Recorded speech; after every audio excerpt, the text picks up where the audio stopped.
नमस्कार दोस्तों, UPSC radio में आपका स्वागत है, जहां हम यूपीएससी के टफ कंसेप्ट्स को बिल्कुल ही इजी और एंगेजिंग स्टाइल में समझते हैं। तो दोस्तों, आज का जो टॉपिक है वो है ग्लोबलाइजेशन, कर्स है या ब्लेसिंग है। दोस्तों, ग्लोबलाइजेशन का नाम सुनते ही आप मुझे बताइए दिमाग में क्या क्या आता है। मैकडोनल्ड्स के बर्गर, नेटफ्लिक्स सीरीज या फिर मेड इन चाइना प्रोडक्ट्स। लेकिन एक सवाल है, क्या ग्लोबलाइजेशन सच में ब्लेसिंग है या कर्स जिसमें डेवलपिंग कंट्रीज फंस जाती हैं। दोस्तों, अगर हम पॉजिटिव साइड या ब्लेसिंग की बात करें तो आपने देखा होगा कि ग्लोबलाइजेशन आने के बाद माइक्रोसॉफ्ट, IBM, एक्सेंचर, इन्फोसिस जैसे MNCs ने इंडिया में अपने ऑफिसेस खोले।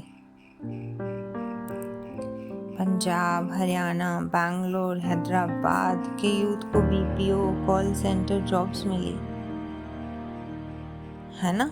जॉब्स क्रिएशन बढ़ गया क्योंकि डेवलप्ड कंट्रीज आउटसोर्सिंग करती हैं BPO टाइप जॉब्स, उसमें जॉब क्रिएशन बढ़ा है। अगर हम गारमेंट और टेक्सटाइल एक्सपोर्ट की बात करें, ग्लोबल ब्रांड्स जैसे H&M, ज़ारा, नाइकी अपने कपड़े इंडिया, बांग्लादेश में बनवाते हैं क्योंकि यहाँ लेबर चीप है, उससे भी जॉब क्रिएशन होता है। पंजाब के लुधियाना में हॉजरी इंडस्ट्री को डायरेक्ट बेनिफिट हुआ है इससे, एंड एक्सपोर्ट्स बढ़े हैं, जॉब्स बढ़ी हैं।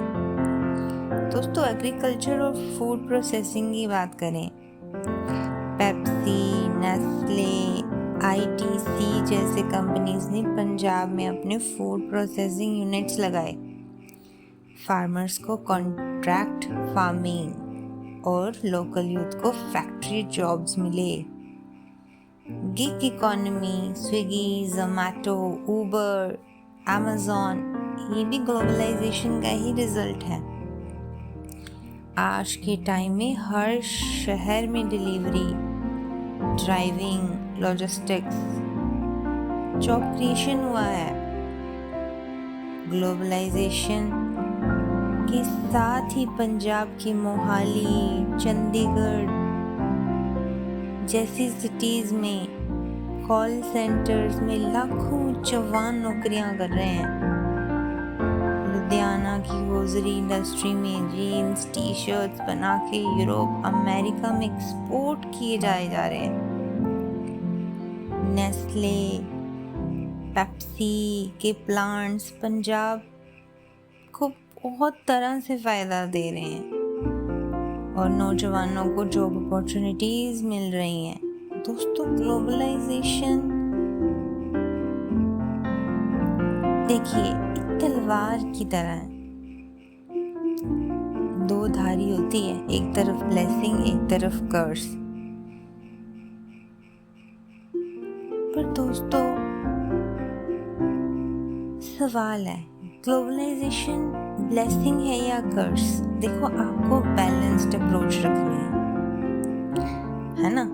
तो आपको बताना है कि जैसे मैं आपको 1 by 1 पॉजिटिव्स एंड नेगेटिव्स बता रही हूँ, ऐसे ही आपको भी बताना है। नेगेटिव्स बात करी जाए तो इनइक्वालिटी बढ़ी है, जैसे जॉब्स तो बढ़ी हैं, पर किस तरह की जॉब्स बढ़ी हैं। कोई एज अ गेट कीपर काम कर रहा है, एज अ डिलीवरी बॉय काम कर रहा है, तो उसकी सैलरी को कंपेयर करें आप। कैपिटलिस्ट, MNC, ये जो कंपनी पूंजीपति लोग हैं, इनकी सैलरी से कंपेयर कीजिए ना। ग्लोबलाइजेशन का लाभ एक्चुअल में हुआ किसे किसे है, जिनके पास पहले ही पैसा था, अंबानी, बड़े बड़े बिजनेस टाइकून्स। इन लोगों की आप नेटवर्थ देखिए, और जो गेटकीपर या गिग वर्कर है उसकी देखिए ना सैलरी, तो आपको पता लग जाएगा क्या मैं कहना चाह रही हूँ। इनइक्वालिटी बड़ी है। ग्लोबल नॉर्थ अमीर हो गया है, ग्लोबल साउथ गरीब ही है। दोस्तों, लोकल कल्चर पे भी हम थोड़ा प्रकाश डालें तो पिज्ज़ा और पास्ता ने ढाबा का राजमा चावल को चैलेंज कर दिया है। और दोस्तों, एनवायरनमेंट और लेबर स्टैंडर्ड्स को अक्सर इग्नोर कर दिया जाता है ग्लोबलाइजेशन में। तो ग्लोबलाइजेशन,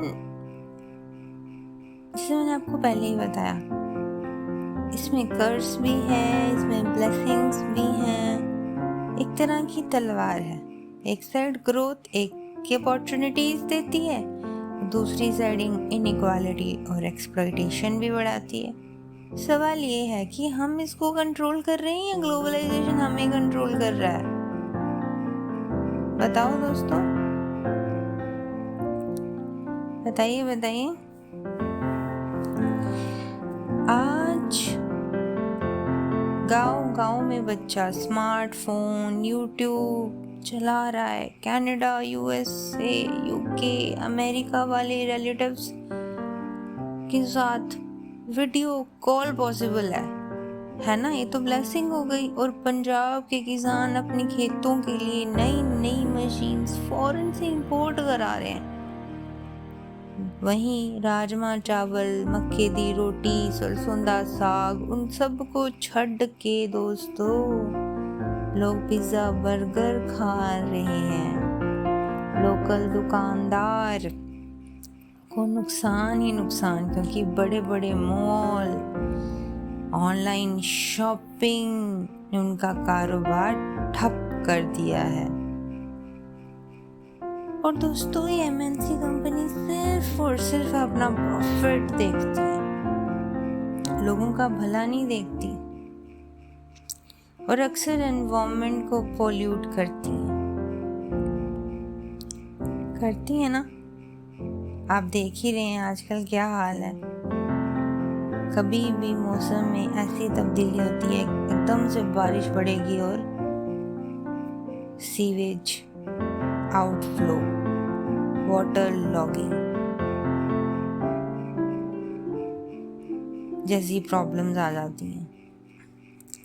तो दोस्तों, मैंने आपको ग्लोबलाइजेशन के बारे में बताया। अब आप मुझे कमेंट्स में बताइए आपका क्या स्टैंड है।